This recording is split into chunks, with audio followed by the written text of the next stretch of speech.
नमस्कार। एक बहुत कॉमन प्रॉब्लम लेके लोग मेरे पास आते हैं कि डॉक्टर साहब खुद ही बताते हैं कि मेरा यूरिक एसिड बढ़ गया। हमने जांच कराया था, मेरे पैरों में दर्द था, पैर के अंगूठे में दर्द था, घुटने में दर्द था, कमर में दर्द था, यूरिक एसिड बढ़ गया। फिर वो हमसे पूछते हैं, डॉक्टर साहब ये यूरिक एसिड क्या बला है, बहुत परेशान किया हुआ है, जरा से कुछ खाते हैं बढ़ जाता है, दर्द शुरू हो जाता है, तो क्या मैं कभी कुछ खा पी नहीं सकता क्या? तो ये मैं आज वीडियो के जरिए बताना चाहता हूँ कि क्या यूरिक एसिड क्या है। देखिए, यूरिक एसिड हमारे शरीर में एक नियत मात्रा में रहता है, नॉर्मल प्रोडक्ट है। इससे बहुत सी चीज़ें होती हैं, ये हमारी इम्यूनिटी बढ़ाता है, रहता है। लेकिन कभी इसका जब लेवल बढ़ जाता है तो हमारी किडनी इसको फिल्टर नहीं कर पाती है। ऐसे नॉर्मली क्या होता है, एक लेवल मेंटेन करने के लिए जैसे ही ज़्यादा होता है किडनी फिल्टर कर देती है, लेकिन अगर लेवल बहुत ज़्यादा हो गया तो हमारी किडनी इसको फिल्टर नहीं कर पाती है। फिर ये हमारी बॉडी में घूमता रहता है। अगर कभी कंसंट्रेशन ज़्यादा हो गया तो ये छोटे छोटे क्रिस्टल फॉर्म में आ जाता है, और क्रिस्टल फॉर्म में आके जॉइंट्स पे डिपॉजिट हो जाता है। जैसे ही डिपॉजिट होता है तो हमारी बॉडी के अपनी इम्यूनिटी इससे फाइट करती है, इसको हटाने के लिए। फाइट करने के प्रोसेस में रेडनेस, सूजन, दर्द ये शुरू हो जाता है। और रात में पता चला हमने खाना खाया और सुबह इतना तकलीफ होती है, तुरंत दौड़ते हैं डॉक्टर के पास, डॉक्टर साहब टपक रहा है, क्या हो गया, एक्सेस हो गई, बहुत आराम नहीं मिल रहा है।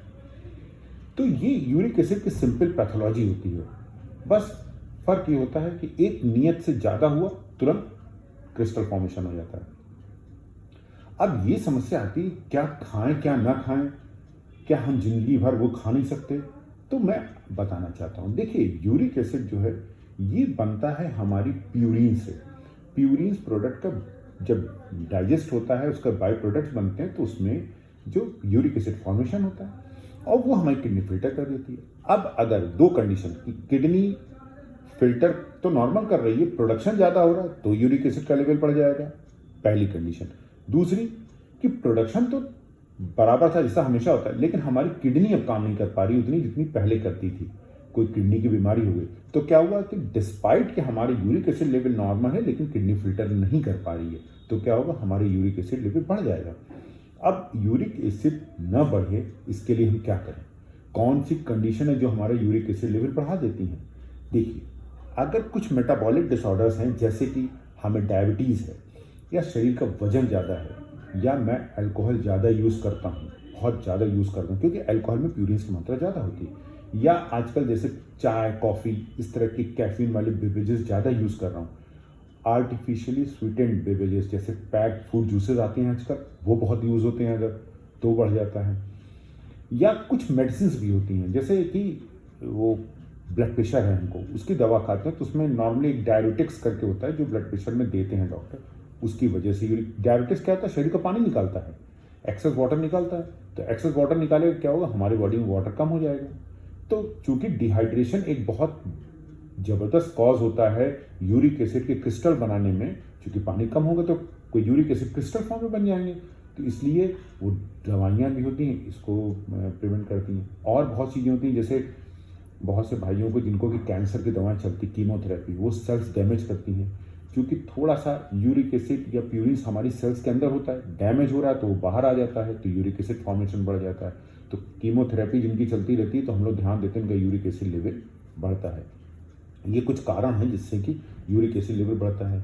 अब खाने में जैसे प्रोटीन रिच डाइट है, प्यूरिन्स हैं। प्यूरिन्स किस में होते हैं? प्यूरिन्स हम मानते हैं जितने सी फूड्स होते हैं, समुद्र के किनारे जो सी फूड्स हम लोग खाते हैं, एंजॉय करते हैं, उसमें सब में प्यूरिन्स खूब होता है, तो वहाँ बहुत कॉमन होता है यूरिक एसिड की प्रॉब्लम्स। या प्रोटीन्स ज़्यादा खा रहे हैं, या फैटी डाइट ज़्यादा हो रही है, फैटी डाइट, दालें, दाल, चना, छोला, राजमा, ये सब चीज़ें हाई प्रोटीन डाइट्स हैं, तो इसमें यूरिक एसिड बनने की संभावना ज़्यादा होती है। अब हम अगर मान लीजिए हमको ये दिक्कतें हो रही हैं, तो क्या हम जिंदगी भर नहीं खा सकते? खा सकते हैं, बस कंट्रोल टाइप में। हमको पता होना चाहिए कि हमको ये कितना खाएं, ज़्यादा नहीं खाएं। अब वैसे दालें नॉर्मली नुकसान नहीं करती हैं, लेकिन अगर हमारा यूरिक एसिड लेवल बढ़ गया तो कुछ दिनों के लिए हम परहेज कर लें, पतली दाल खाएं या न खाएं, हरी सब्जियों पर ज़्यादा जोर दें, उसके बाद फिर हम नॉर्मल अपना रूटीन पे आ जाएं। ऑयली फूड कम खाएं, एक्सरसाइज करें, खूब पानी खूब पिएं। पानी बहुत अच्छा प्रिकर्सर होता है, क्योंकि जितना ज़्यादा पानी रहेगा बॉडी में, क्रिस्टल्स डिजॉल्व होंगे और वो यूरिन किडनी से फिल्टर हो जाएंगे। अगर इन सब चीज़ों से नहीं हो रहा है तो हमें डॉक्टर से संपर्क करना चाहिए। हाँ, एक बात और आपको बताएं, जो यंग फीमेल्स होती हैं ना, जिनका मेनोपॉज नहीं हुआ है, उनकी बॉडी में एक ईस्ट्रोजन हार्मोन्स होता है, वो यूरिक एसिड से उनको बचाता है। यानी महिलाओं में जब तक मेनोपॉज नहीं होता है ना, तब तक उनको यूरिक एसिड की प्रॉब्लम नहीं होती है।